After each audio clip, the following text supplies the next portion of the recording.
덴버 시내에다가 선 페스트균을 퍼뜨렸어요. 병원균도 사람 몸에 붙어서 같이 하루 만에 전 세계로 퍼질 수 있는 거예요. 야생동물한테서 신종 바이러스가 넘어온다면 제일 먼저 감염이 되는 사람이 누굴까요? 로봇 의사, 로봇 간호사가 들어가서 환자들 진단도 하고 치료도 하고 간호도 할 수 있을지도 몰라요.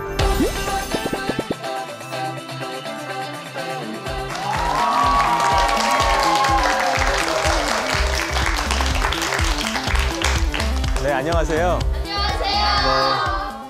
네, 2003년도에요. 한 10년이 좀 더 지났죠. 그랬는데 미국에서 그 질병예방통제센터 CDC라고 하는 곳이 있어요.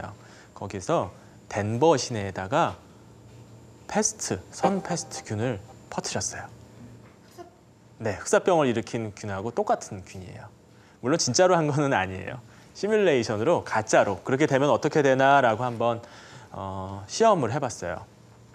어떤 테러 단체가 몰래 덴버 시내에다가 선 페스트균을 퍼뜨렸을 것이다라고 이제 상황을 만든 거예요.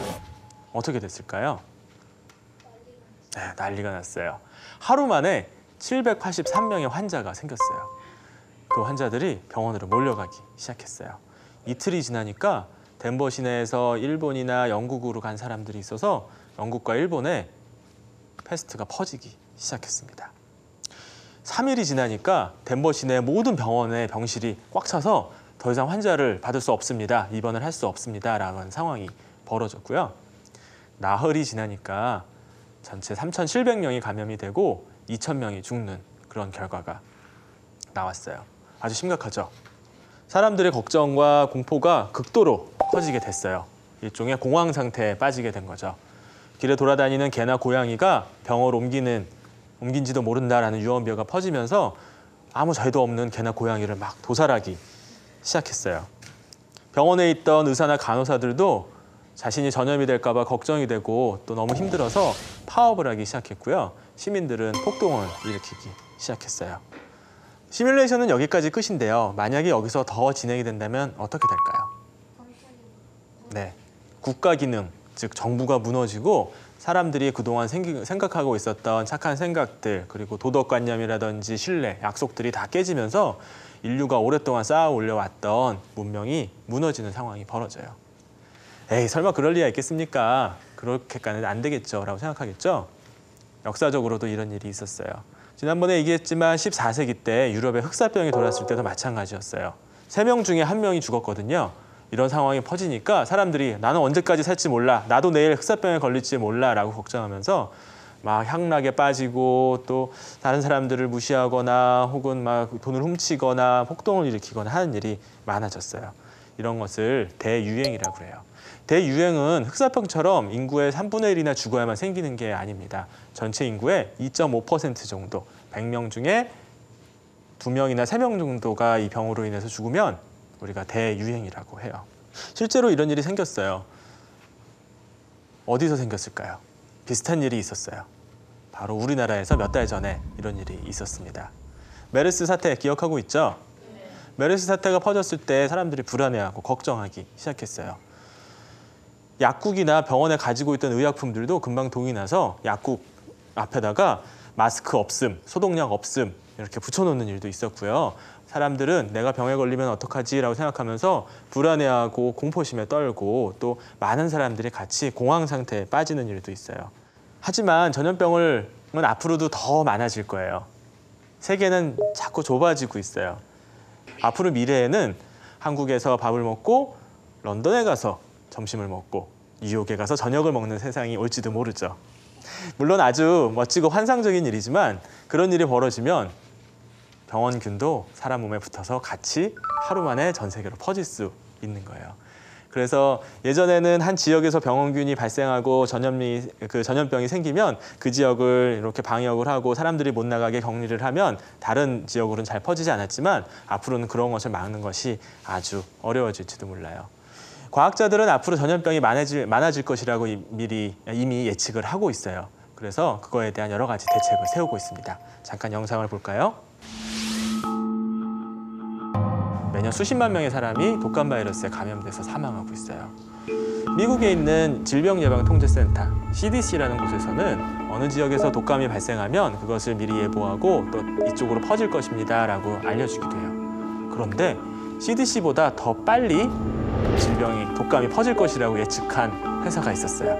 바로 여러분들이 종종 이용하는 구글이에요. 구글에서 어떻게 질병이 퍼지는 것, 독감이 퍼지는 것을 미리 예측할 수 있었을까요? 사람들이 기침을 하거나 열이 나거나 혹은 독감 증상이 생기면 구글에다가 검색어를 쳐봤어요. 저렇게 독감, 감기 증상, 감기 예방하는 방법 이런 것들을 친 거예요. 이것을 분석을 한 거예요. 일종의 빅데이터죠. 이것을 분석을 하니까 어느 지역에서 어떤 사람들이 어떤 증상으로 고통받고 있다. 그리고 그것이 어떻게 퍼지고 있는지를 질병예방통제센터보다 더 먼저 알 수 있게 된 겁니다. 미래에는 이러한 여러 가지 컴퓨터 기술이나 인터넷 또 이제 빅데이터를 활용하는 능력을 사용해서 전염병이 발생하면 금방 확인하고 또 금방 대처할 수 있는 날이 올지도 몰라요. 이뿐만이 아닙니다. WHO, 즉 세계보건기구에서는 글로벌 바이러스 네트워크라고 하는 프로젝트를 시작을 했어요. 전 지구적으로 바이러스가 퍼지는 것을 막는 네트워크를 거미줄처럼 만든다는 거예요. 그렇다면 신종 바이러스가 야생동물에서 시작된다고 얘기했어요. 야생동물한테서 신종 바이러스가 넘어온다면 제일 먼저 감염이 되는 사람이 누굴까요? 네, 바로 사냥꾼들일 거예요.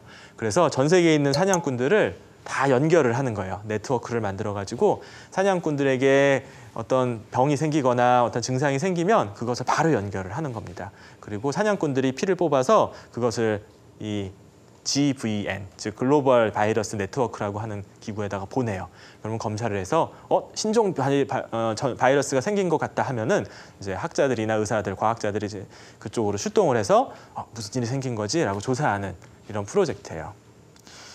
이뿐만이 아닙니다. 글로벌 바이러스 예보라고 하는 회사도 있어요. 이건 아까 말씀드린 글로벌 바이러스 네트워크하고 아주 가까운 밀접한 관계를 맺고 있는 회사인데 이 회사에서는 실제로 이런 작업을 하고 있습니다. 전 세계에서 야생동물을 많이 접촉하는 사람들에게 카드를 보내줘서 그 카드에다가 피를 뽑아가지고 찍어서 보내면 그 카드를 분석해서 바이러스 칩이라는 것을 통해서 아주 순식간에 어떤 바이러스에 감염이 됐는지 컴퓨터로 자동으로 확인하고 그 데이터를 모아서 어떤 바이러스가 어떻게 진화하고 어디서 발생할 건지를 미리 예측하려고 하는 프로젝트를 세우고 있습니다.